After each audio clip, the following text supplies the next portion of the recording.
sai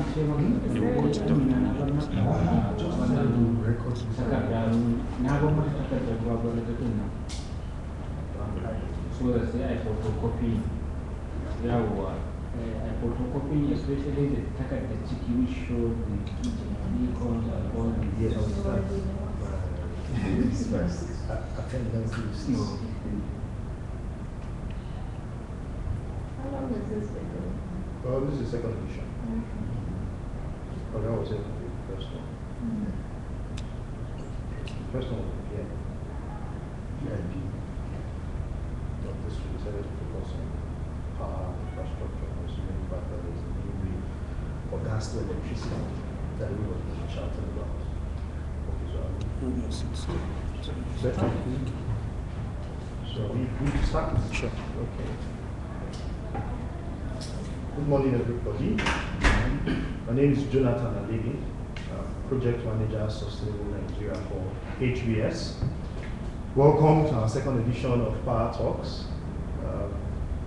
I don't want to go deep into history, but just to go straight to the point of what we want to talk about today.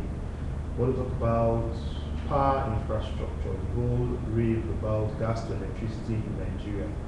Considering the fact that before I was born and now I'm old, we used to be no more power cuts, and it seems our vision has been shifting on the 10-year span. It was Vision 2000, then it shifted to 2010, and now it's Vision 2020. So let's critically analyze amongst ourselves this whole gas to power that Nigerians are reading about and everybody's talking about. We have three main arguments we want to focus on. Gas to power means electricity for every Nigerian. The second one is beware of large infrastructure investments. They mainly benefit big businesses. Small off-grid solutions are the key to Nigeria's energy security. I think it would be nice for me to introduce people on the table at the moment.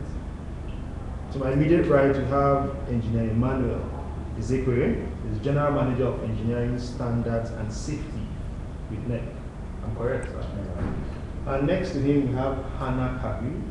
She's a renewable energy entrepreneur, Creeds Energy, right? Then, to my left, we have Mr. Manil Dan Ali, Editor-in-Chief of Green Trust.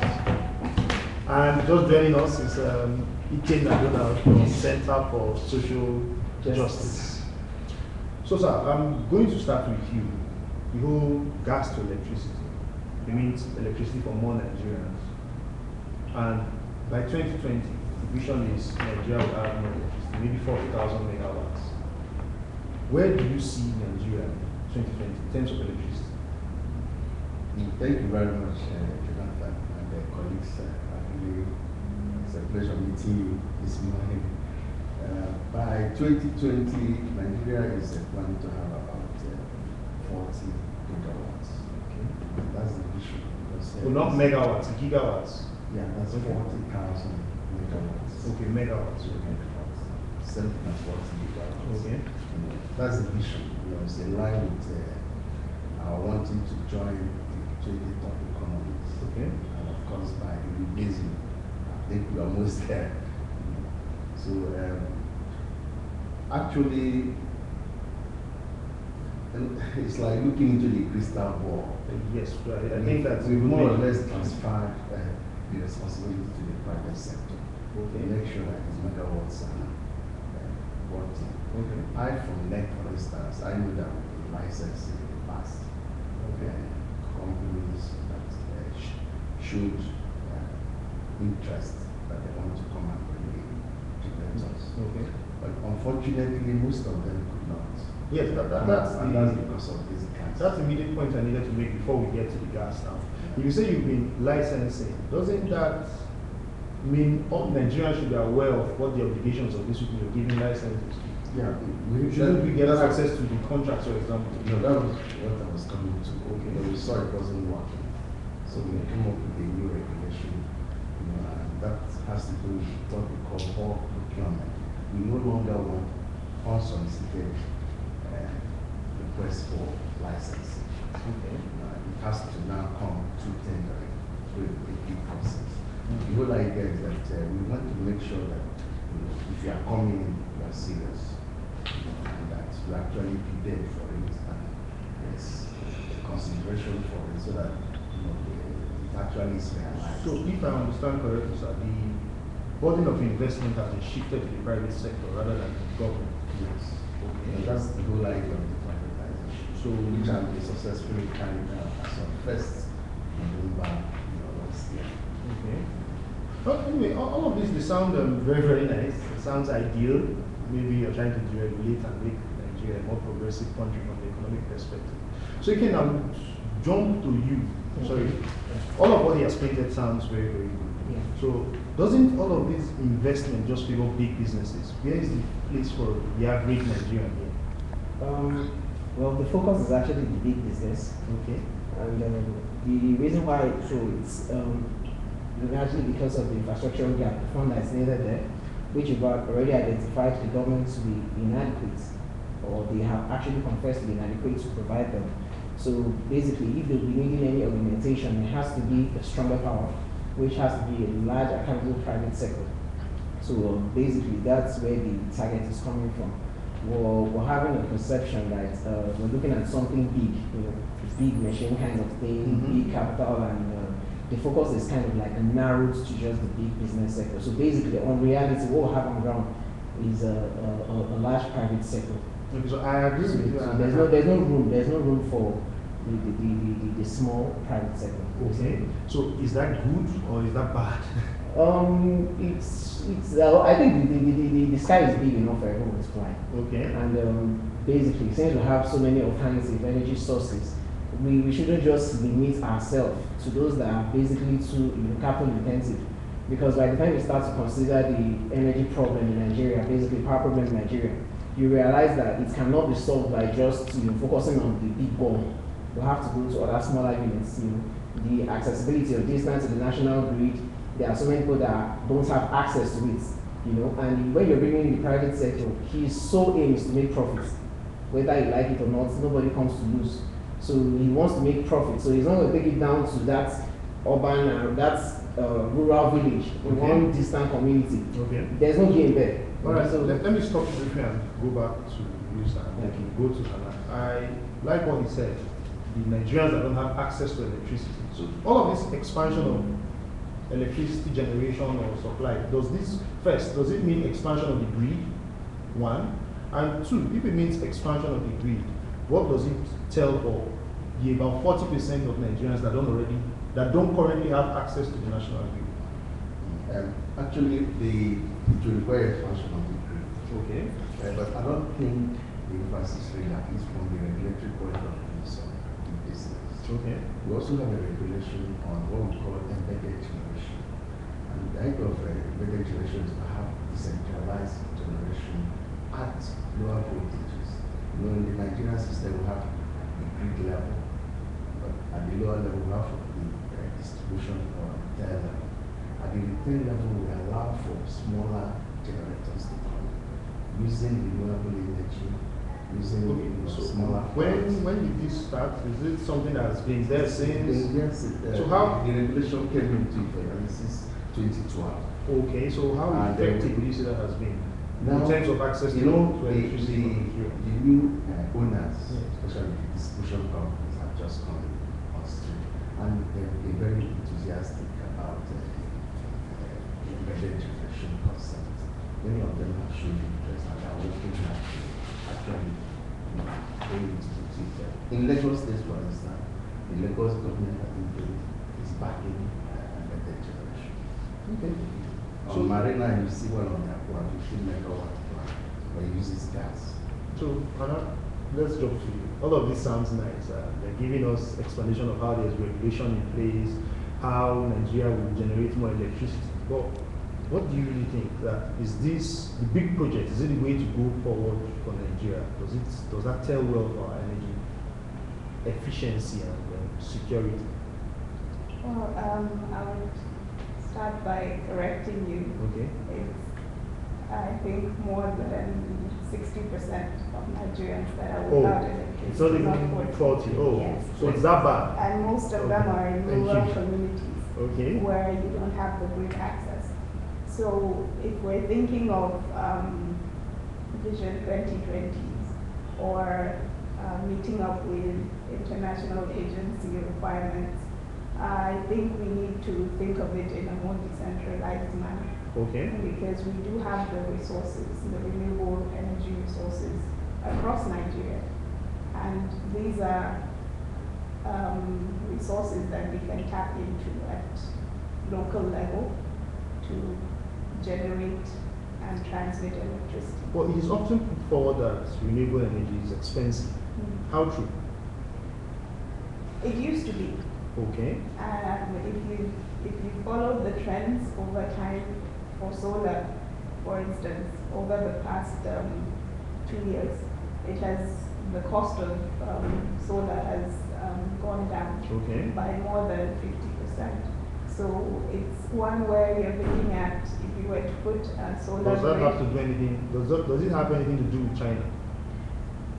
Well, China is a big supplier, but again, the efficiencies have gotten better. Okay. So you're able to get more efficiencies from the resources that are available, and it's a flexible way of generating electricity and quicker as well. Okay, I will jump to you, sir. I asked the question about China because I think the Manufacturing Association of Nigeria recently said it's 9 times more costlier to manufacture in Nigeria than in China. So the question I would ask, and I would also want our engineer to answer is, these more megawatts that we're talking about, does it go to manufacturers or does it go to consumers? Does it go to industry? Who benefits more? You mean when it actually happens? Yes, if it actually happens. Exactly, because now the megawatts we have our excuses okay. about why things haven't changed. Because, I mean, to go back to even the point he made about the privatization, it was a hard sell to the Nigerian citizens, but eventually it happened.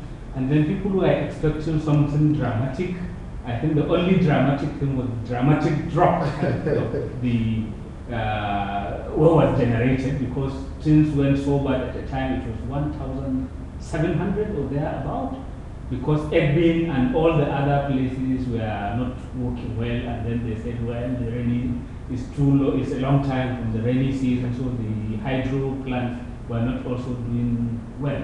So I really don't know when we will reach a time that we will see the wisdom in the privatization. I mean, partly I am for it, but then, like other Nigerians, I am skeptical, because at the end of the day, I want to see that the power situation has changed, whether to manufacturers, that industries, or to households. But at the moment, I mean, many households go without light for days. I was with a friend who is from Kano City, central area of Kano City, on Thursday last week, and he told me that he hasn't had power in his area for the last 9 months. And there are many like that. And it's the same story when you talk to industrialists. The single big cost area for them is the powering their generators. Okay. And then all the promises of the privatization haven't started happening. And actually, the worrying thing for me is what I have started hearing from the beneficiaries of the privatization, saying that things are even worse than what they expected. And now there is a problem. They say that, look, the loans they took to buy these things, they may not be able to pay them back. So there could even be problems that will spread as far as banks. So if there are problems both from people that are generating this power and supposed to distribute it to Nigerians as well, and like he made mention of his friend in Kano that he has not had light for some time, does the regulatory body have any framework in place to allow Nigerians to generate their own power individually? I had a conversation with somebody recently, and she ended it by, I am tired. I want to be able to generate my own electricity. So Does the regulatory body have any plans to do that? Interestingly, yeah, I think it's in Kano. You are from Kano? No, I'm from Katsina. Okay, I've forgotten the term they use, but they have a way of pulling generators, some neighborhoods will come together and say, yeah, I've forgotten the term they use. Okay. It's so popular in Kano now. But actually, according to the act that set up NEC, if you want to generate anything higher than 1 megawatt, you need license. Okay. But if it's anything lower, you don't need a license. But So I can decide to run my house on the yes, generator. yes, but the only thing is that for those importing those generators below 1 megawatts, you need a permit from us. With that permit, you go to the customs for them to clear this. Otherwise, they won't clear it. So how easy is it to get this permit? It's very easy. Very easy. All you need to do is send your documents to us. We process those documents and give it to you. And actually, in terms of license, the law actually says that within 6 months of you having completed all the documentation and giving us all the documents. So if I want to you must get generate your my license. own electricity, and I have to wait for 6 months? No, I mean for big. Okay. License is different from permit. Okay. The licensing is for anybody generating 1 megawatt and above, which is large. Okay. But if you are going lower, it's a permit. And usually people come and within 2 days they get their permit once the documents are okay. So now the issue of the gap is so wide. I was privileged to be part of the infrastructural committee at the Nigerian Planning Commission set up some time ago. And I was part of the energy committee. Now the estimate we had for Nigeria by 30 years from now is 350 megawatts. And it's actually scaled down in the sense that we are aiming at 80% of the standard of living of the US in 30 years. And that's 80% of their present standard of living in 30 years. That's for Nigeria. Now I want to tell you, the gap is so huge, and each megawatt costs about $1 million. Okay. You can imagine 350 gigawatts, what that would cost. Over, every year we'll be spending billions of dollars just to make up. I like the fact that you have brought it to the cost of generating 1 megawatt and what that would cost of long term. So the point I want to make is that privatization is necessary. Government cannot carry that. That's why privatization will get it. So everybody is suffering. The big business, they are relocating, as you are aware. Many of them have folded up. Lagos, Kano is one of the hard areas, industrial. Aba, then we are not talking of the people without access here, the people in the rural areas. So everybody is suffering the economy. There's no discrimination at all. So if everybody is suffering this, and big businesses, everybody, meaning if we shift this to privatization, considering the fact that these people are private businesses, they are just in to earn profit, how does that reflect on the cost of electricity in Nigeria? Bearing in mind that Nigerians typically do not calculate the cost of their generators they run to determine what their electricity cost is. Right. It's always separate from what you pay to NEPA, but people don't calculate. So if you're just talking about privatization all the way, how much will that cost? For the average Nigerian, do you think the average Nigerian will be able to afford it?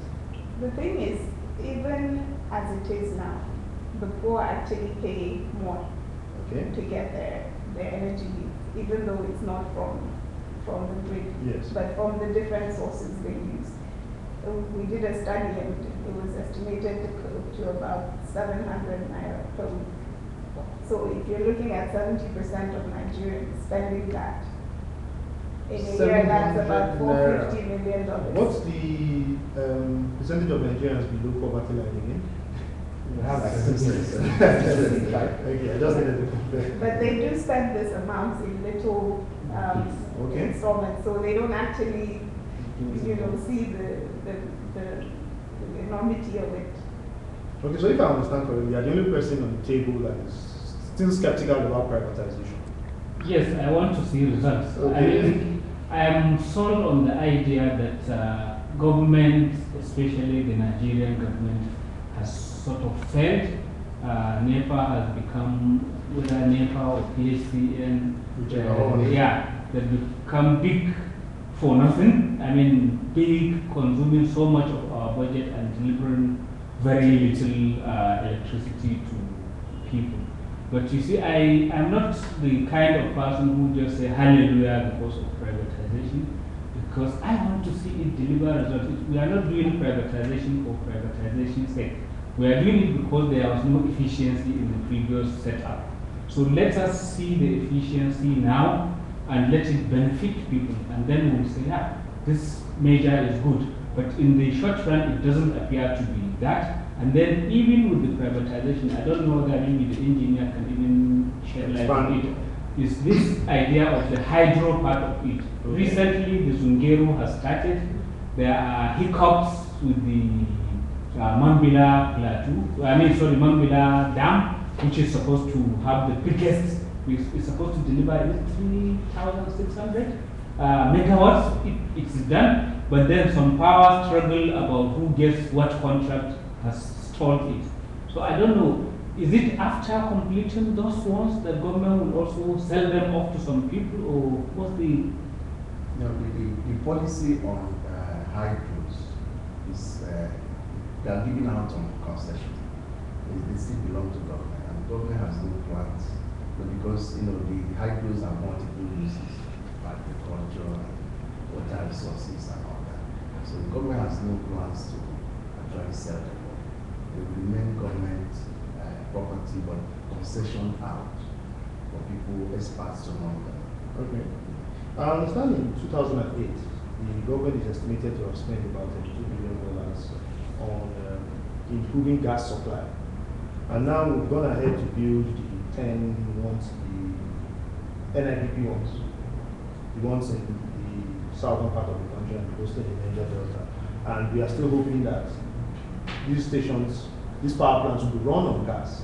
So if the government had spent that much money to improve gas supply, it did not improve. Why go ahead to build power stations that will run on gas? I wouldn't be able to answer that question because actually it was a national controversy. But the government of the day was blamed roundly for what they call poor project planning. So I think I don't think I'm in a position to give answers to all that. Okay. But all I know is that the infrastructure for gas is a huge deficit in that area. Yeah, that's why I asked the question. Doesn't that just show we have businesses? abundance of gas, but the infrastructure is not there to be able to make it available for gas to power. Because we hear some generator importing people and servicing companies in the country are currently considering switching to steel because they hear the investment is going to be in gas infrastructure. So the question is, if all this we put in this money, how does it improve access for every Nigerian? That's the big question I really want to know, because when we talk private businesses, the man is in it to make money. So they are already complaining that the situation we met on ground is worse than what they thought. So how do we balance that out as a country?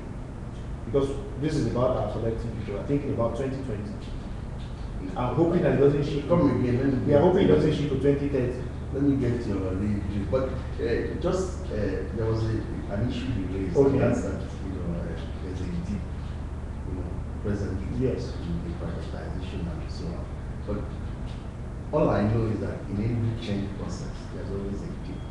Once there's it's been confirmed by research, there's always a dip.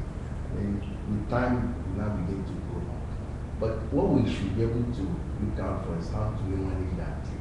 So it's not too deep enough to even fall through. Maybe we might collapse it completely. And then the duration of that dip. I think those are the two things that should be. Do you have any recommendation for how? My recommendation that the privatization, I know people, there are also sort of political understanding about private, but I know that governments cannot carry this body alone. They need help. That's where privatization can be. And we need to really work hard on the gas infrastructure. Because we have abundance of gas in the camp, even though it's a Western asset, unlike the new. But we need it because we need all that we can get. We need deep power. We also need the renewable.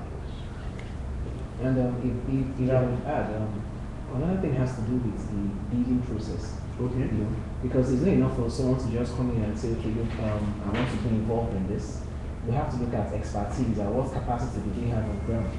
You know, when a bidding process is faulty, you're bound to have adverse selection. You bring in the wrong set of people who have no clue of what the industry entails. You know, because I don't see any reason why we can't outsource our energy techniques. There's nothing wrong in bringing in the Chinese or the Japanese or whoever come in and take care of this for us if the bid okay. It shouldn't be, I think we should go way past the whole indigenization kind of mentality. I think it's about outputs. Because I was actually shocked when, like he said, you know, the distos that just came in and everything, a year or two after, they complained about finances, not being able to manage, and they're talking about paying debts. You know, the first thing you have to you consider in that case is this industry is not a short-term industry. So at the first instance, the kind of fund you're sourcing shouldn't be bank-based because most of them they run to banks. So the bank cannot give you the kind of investment or fund you need that would run for 20, 30 years. They can't. Because we also have to consider that because I was expecting most of them to go to the stock exchange. Okay. The pension, they've been able to raise about 3.3 trillion. So where is that money? So those are the kind of things, you know, we should be able to inject them into. I like the fact I said you don't want us to make this an indigenous thing. You want for us to outsource. So I'll bring that straight to her. Okay. Exactly. Because I know this was itchy to talk about. I'll bring that straight back to what the engineer said. Everyone has a role to play. Okay. It's one where you can get results if all the stakeholders play their role better. About bringing the Chinese or other expertise into the country, that is a welcome idea. However, we need to look at this critically in a way that we shouldn't replicate what the oil industry is going through, where you don't have a lot of local content represented there. So yes, you can bring partners in, but the local content should also be why is it promoted. important we should have local content? Well, because this is an area where the future is looking to go into, you know, renewables most especially, but we still don't have the human capacity, we don't have the technical capacities in country to be able to go forward with new technology. So okay, I'm going to throw your balance a bit. I'm going to throw your balance a bit and personalize the question now. Right. You are a renewable energy entrepreneur.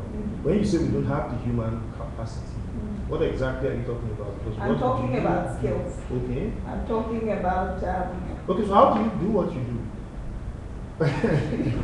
Well, there are very few of us. Okay. There's a network of renewable energy people within Nigeria. They know what they're doing, but you can't be an island.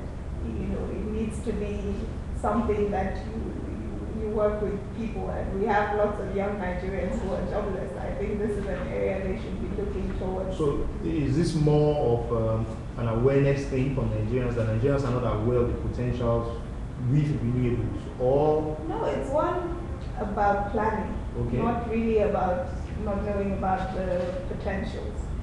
We create fantastic plans, we create studies and all that, but then when it comes to implementation, you really need to think about what are the things you need to put in place to actually achieve these goals.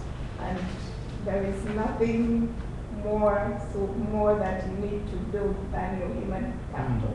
Okay, now that she talked about, sorry, so we'll come to you. I know that she talked about planning and implementation. The question I asked, I started with, I want to repeat the question again. Where do you really see Nigeria 2020 with electricity? I started by saying I'm not a crystal ball. It's very difficult for me to say, definitely, because by 2020, I'm sure you are going to look at your records and say, this is what this is going to say. And it didn't come to pass. It's a false prophet. Okay. But all I can say is that we are working steadily. Nigeria has a way of surprising people. You might find that by 2020, you might even exceed the mark. you know, 40,000. This is a country that, you know, once challenged, they usually rise up. You know, Let me switch to you, sir. Should we place the future of our energy security on Nigeria as a way of surprising us? I don't think that is a good plan because I think surprises shouldn't be. I think planning, carefully thought out things should be the basis, not just Wishes. Yeah, wishes. And what I wanted also to add is that I don't know what percentage of Nigeria's current energy plans is the renewable bit of it, because I see that we are doing it like in fits and starts. For example, the only big one I know is the windmill in Katsina, which is sort of stalled, the wind farm. Where are we on that, and are there so many of such replicated? And do we, for example, say, okay, to go renewable is best to do it in stages and say within this period, maybe let's go up to 10% or 15%, 20%, that kind of thing. And for example, here we are sitting in Abuja, where there is a huge property development. Can't the government, for example, say, like I see in other cities, that there is even an estate, a huge area where there is the use of renewable energy, for example, whether it's the wind or the sun or whatever, and so as to encourage and even popularize the whole idea. Because I don't see a lot of plan, there may be there in your council or so, but to the person outside of the organization like me, I don't seem to see it. Yeah, he wants a direct answer, actually. You know, actually, we are regulators, we're not policy makers. The policy making body is the Federal Ministry of Power, and they are responsible for policy making. But I know that there's nothing yet like we have in the US, like a renewable portfolio standards, where you say, for instance, a certain percentage should go to renewable penetration. We don't have that yet. But we'll get there. We're already working with GIZ, which is a German institution, and we said to develop renewable. So isn't that venture purely commercial? No, it's not a commercial. We're developing standards, regulations, and it's going to influence for instance, our grid code and our distribution code and our tariff. We already have feed-in tariff now. But it's actually approved for use, but actually it's been criticized that actually it's not affordable. It's just like why I raise the issue is because I see that there are some of the projects that to a layman don't seem to be well thought out. Let me give you the example of the Sokoto big generator there. They've just installed it, and then the diesel it needs to power it. I mean, there is no pipe that connects any of the refineries to Sokoto. And you need, I think, about 15 or 20 trailer loads to keep it going every day. And I don't see how that could happen. And then the same thing of the one of Kaduna, you remember the scandalous on the machineries were even at One for more than a year, because they never figured out that the bridges along the way are not strong enough to carry it. And then when they finally did, now it is there, they found that actually Kaduna refinery cannot refine to the standard of that that machine there. And it's a huge machine that is supposed to provide power for Kaduna, Kano industries. And then you don't know what will happen. And that's why I'm raising it with you. Well, we've moved away from those days of government planning. That's the whole idea of privatization. It's now in the ambit, in the court of the private sector. No, but these ones are owned by the government. That's what I'm saying. In those days, they were owned by the government. I don't know whether they've been sold or they're still owned by the government. But there's no plan today that is still owned by the government. Because we license them. The Act says that the government should move away from ownership of such plants. If they have to participate, they have to set up SPV, that special proposed vehicles, to be able to participate as private people, not as government. So that's why I'm saying planning is not our job, and when you plan on a very broad level, but not actually coming to say you must do this. I want to jump to you again. Sorry, you said something about sustainability. Yeah. Considering the fact that it's telling us that the government wants to move away from power sector, switch to business people, whatever planning, whether it's from the business sector, you already criticize some of their own policies and the way they've gone about their business so far. How sustainable is all of this? How will this secure Nigeria's future in 2020? For me, for what we have on ground, if we run at that pace, and just say stereotypes, all things being equal, I don't think we'll get there. Okay. There have to be a vital change and intervention. I don't think it's not safe. Electricity should be like a right to live. You know, it should be accessible to everyone. So I don't really buy. Personally, I'm not in favor of extreme capitalism. It's good the private is active, but I don't think the government should pull out. I don't think individuals have that sustainability. It's just when the business no longer a man can go away and it's done. So that sustainability, I don't really see it coming, except we have a situation where there's a broader ownership. That's why I think of the situation where more Nigerians can claim ownership to these establishments. So they have a stake. Yes. So in that case, we can have a little level of stability. But if things are running the way they are, I don't see it coming. And besides, I don't think much sensitization has been given to the renewable energy. Okay, we'll jump to Hannah and come back to you, sir. I thought you had something. It was in response to the mix, the energy mix. Okay. What percentage are we actually giving to renewables? I've come across 5%, I've come across 7%. But where are these actually coming into play? Are we keeping records of what has Basically, we been don't achieved? know. So we don't know. There's no renewable energy policy as it is today. So that's another challenge. It's hard. So she just added to what you No. say. I've already explained that we're working on that. We are even getting help from the GISM, like I mentioned, and you said. Eventually we'll get there, but the Ministry of Power is working along those lines, the policy aspect. But there's a point I made earlier, and I think we need to really go into it. Okay. We need, like I said, we need about 350 megawatts in about 30 years' time. Each 350 gigawatt, that's 350,000 megawatts. Each megawatt costs $1 million. So this comes to about $350 billion. Where are you going to get this money? Well, I don't know, but why don't we do the planning in small bits? Yes, it's good to have the big plan, but if we are looking, because the big one is usually an excuse not to pay attention to the small details. It's scary. Because, for What I'm example, saying is it's just the aggregate. Yes. I'm not just saying it's aggregate of both small and big, whatever. Yes. Just No, what I'm trying to say is this. But what that- I'm saying, the amount is $350 billion.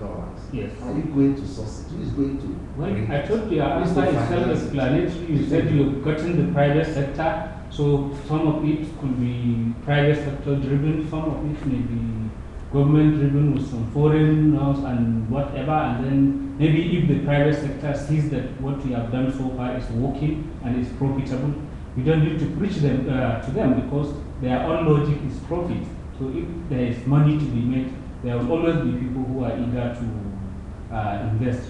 But my concern is that we like to push things very far. Like we used to say, so by year 2020, and then suddenly it is looking too close. So we are now talking of 20, maybe 35 or whatever. But cast our mind on the records of the authorities. When Bola Ige was made minister, what did he say? The late Bola Ige, Minister of Power. He said within 6 months, he will fix things. Probably he said it in a very hasty manner, because by the time he left, not even the starting point has been made.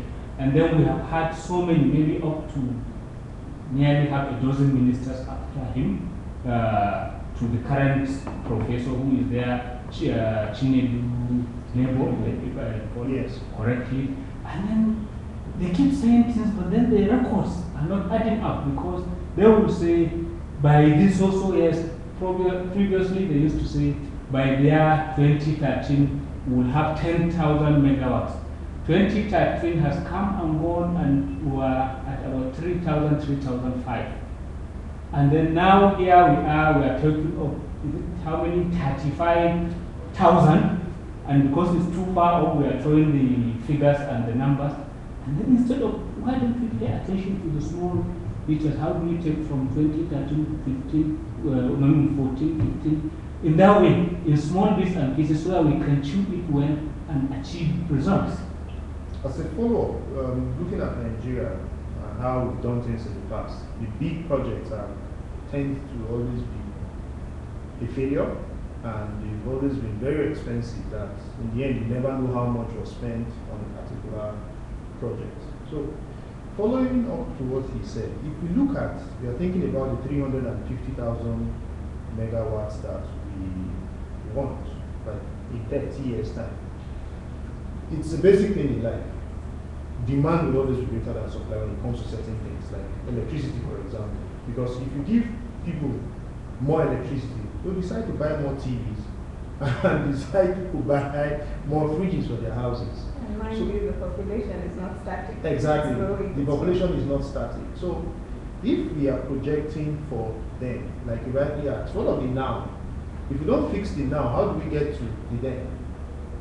By the end of the year, the projection is 10,000, 6,000, between 6,000 and 10,000 megawatts. That's the projection. Even all the NIPPs and the ones that are expected to come as for the now. When I say 350 in 30 years, it's also graduated. There are benchmarks along the line. But the point I want to make that I think it's important that we note it. Electricity is just like any other product, just like this tire. It's a manufactured product, like any other product. And it costs money. Somebody has to make an investment. Yes, it has social implications and all that. But somebody has to invest and recover his money back. So we should be talking of incentives to those who want to go into it, whether at a small level, scale level, or at a big level. They must have incentive. Renewable, like you mentioned, they are more expensive than, say, gas or whatever. But whoever is going to go into renewable must be incentivized. And we've come with feed-in tariffs that are actually higher than the normal gas or whatever, to incentivize those people to now come into renewables. So renewable is really more expensive, even though the prices the costs are coming down. Okay. So the point I want to make is it's a product and somebody has to pay for it. And government says the burden is too much. Let everybody put on. I agree with you again that there should be some kind of government intervention. Government should not just move their hands to die and say private sector handle it all.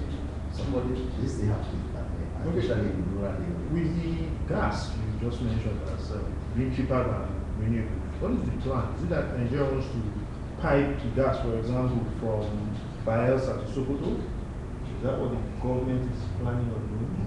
I need that. No, we need somebody from the gas area sector, oil and gas, and then resources to be able to. Because I think that's a critical question to take into context. It might be cheaper to produce because it's something that we have in abundance. Yes, if we had the infrastructure to, take it across the country, it would be cheaper to actually. I also like the fact that you said we have it in abundance. When you say we have gas in abundance, if we channel all our gas into electricity, how many years do you think it will last? Not more than 40 years. Okay. So that's the reality that we have to face. And we are supposed to require from our projections 350,000 megawatts in 30 years. Mm-hmm. So if we know it will last us 40 years at best, is that a very smart thing to be thinking about gas alone? That's why it has to be a mix. But we should use what Nigeria is thinking even of nuclear, even though a lot of people say we don't want. No. They're even thinking of, Nigeria is even thinking of importing power all the way from nuclear. So there are also some options. Renewable is, we have abundant insulation. Okay, but as a regulator, when do you think this framework will come out? So we know a percentage that is prescribed for renewables, for example. Because you said you're currently working on a regulatory framework for green. As soon as possible, before the year runs out, sure the program will be out. Okay. And this is supposed to also carry incentives that will make people want to invest in renewables. And when you say renewables, That's our job as regulator. Okay. We want to package those incentives. And the incentives, like Manir said, are usually profits. That's the language the private sector understands. okay, so is it the framework now? Sorry, I'm trying to preempt the framework, but is it to feed into the national grid or small off-grid solutions? Is that what we're looking at? All options. Like I said, we have the regulation embedded generation. Embedded are usually small. Okay. You understand? Yes. For estates, for mini grids, and isolated grids in the villages that are totally isolated from the grid. All sorts of options. And to my mind, it appears that we are also ignoring or not doing enough on the hydro side, which is why, apart from Dungil that has just started, the Mambila has been there since the 60s actually. The plans have been there and it hasn't happened. And now even when people were thinking it's hallelujah time when the Chinese got in, then there is some power play about who is to get what lot of the contract, and because of that it's all stymied. I don't know, and there are so many, like in Kano State, they have so many small dams, maybe at least 20 to 30. And I remember the Canadian ambassador was telling us that there are companies that do small turbines, so that even small body of water you can still generate something out of it. I was as well thinking about those ones because I think, just as you said, the mix is good, and especially the renewables and the less impactful on the environment. Yes, we encourage the development of dams for power. We encourage all mixture, and of course you know that hydro is, even though some people don't say they are renewable, but that's the real renewable as well. So we like hydros. No, but what I'm saying is you like hydros, but the authorities are not pushing it. Because here is a project since the 60s. It was conceived in the 60s. It hasn't happened in 2014. I will speak for government. I think if I'll say something, I think there's a general, we have this a general myopic or narrowing idea, even as Nigerians. If you look at the Abuja plan, you notice that Abuja is centralized. If you come to the energy sector, you notice everything is just focused on oil, and the other sectors just fade away. So sometimes I look at Nigerians like a virus. We're too myopic. We see this sector is moving and we just go there and want to grab. There was a time that, based on what he was saying, there was a time in President that was running on hydro. I know the time there, I've been there, I've seen the equipment there. And you ask yourself, okay, what stops them from, continuing? So sometimes it's not really a problem of do we have the materials on ground. I think it's the attitude. And that attitude can only be changed by a government, making not just the federal government, because when we say government, our mind just stops at federal governments. State governments, local governments. I don't see any reason why a local government can't, go into solar. I don't see any reason why they can't. Or wind, So by the time we just say government, our mind just jumps to the federal government, and the federal government on its own is just focused on, that same thing. So a lot of sensitization still have to be done. All the stakeholders, institutions, and the rest of them, there are universities in China, in South Africa that generate their own electricity. So sometimes it's an embarrassment at this our level to be, having this as a national issue or discourse. Actually, right from the onset, sorry to continue, right from the onset, to be fair to Nigeria, we've always diversified our energy sources for power. We've always had hydro, the Ganges, the Shirurus of this world, Jebas of this world. We haven't had corn power. We have coal. But there's coal. Coal is not a very good source of energy. We had coal at Very Trinity. little energy actually. We had coal at Trinity, but it wasn't resuscitated after the war. Yes, We actually, had very coal at good. Nigeria, but later on they changed it to gas. So that's the one that died. But we also had gas, of course, all along. So it has always been diversified. And recently, like you mentioned, we have wind in Gasina, and we have solar in Plateau. Okay, judging by the mention of coal that just came on the table, judging by the precedent in Nigeria, how we've messed up our oil industry, lead poisoning in some of the northern states, should we be considering coal at all? Why not? I think we should use what we have. Okay. You can use what you have to get where you want to go to. But coal is a very dirty source of energy. Coal is dirty. But does that mean we should leave that resource and do nothing with it when we're battling with 350,000 megawatts of gigawatts that you said that we're trying to achieve? If there is access, if we can use renewable, why should we concentrate on the dirty source of energy when we can concentrate on the Again, clean it's clean about the source? mix. It's not that let's just use coal. You can actually control how much of it you use. Because you remember you also mentioned nuclear. That's why not every all- Nigerian is scared of nuclear. Yeah, but not all coal is dirty. Okay. It just depends on, like I said, it's a manufactured product, electricity. Depends on how, to what extent you want to make it clean. It's very expensive to make very clean. Exactly. There are technologies that, that does pollute very little. It's With about coal. how Actually, you Poland- can control Poland- it. Yeah. Poland, which is in the EU, uses, which exports power even, I think, to Germany. Yeah. Much of its energy is generated via coal.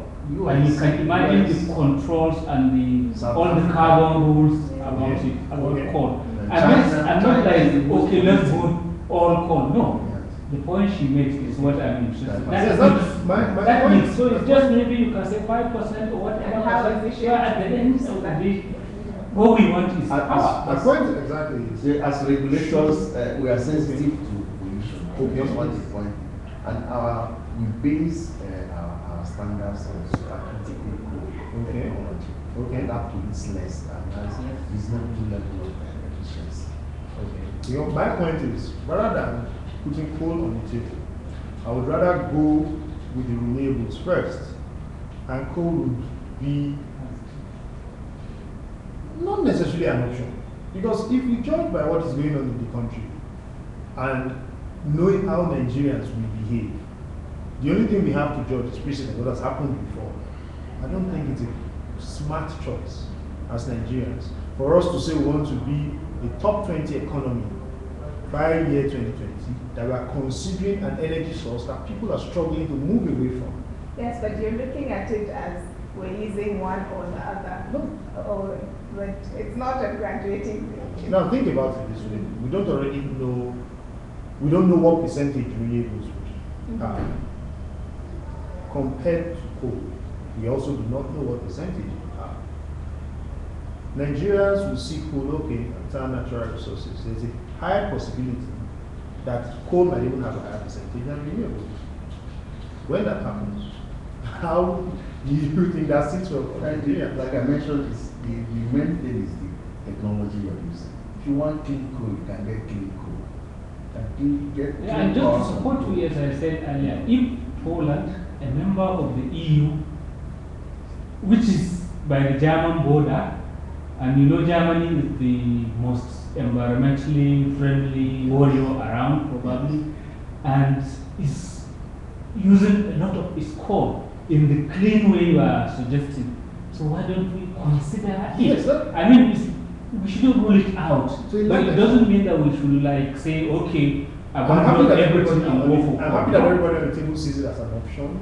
But and I like the fact that you are penciling it down to Actually, clean federal government is coal. committed to coal now. I think they are working on having coal power stations. Okay, so if they're working on having coal power stations, the next question is, what are the regulatory frameworks in place to ensure that we are utilizing the clean coal? I've already mentioned it. We are benchmarking on supercritical coal Okay. technology.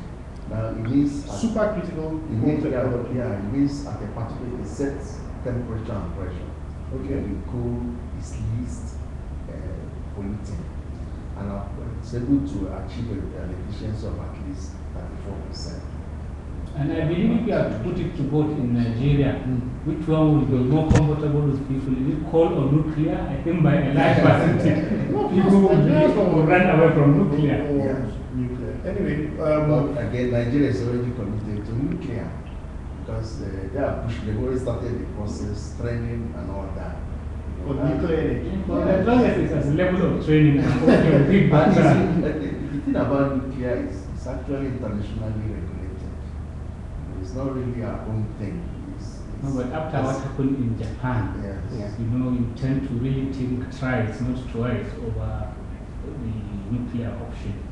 Because you can imagine how extra cautious and safety conscious the Which Japanese is not part of our attitude. Yes. Thank you. The Thank thing you. is, It's not part of I our- like nuclear, but I want it in your place.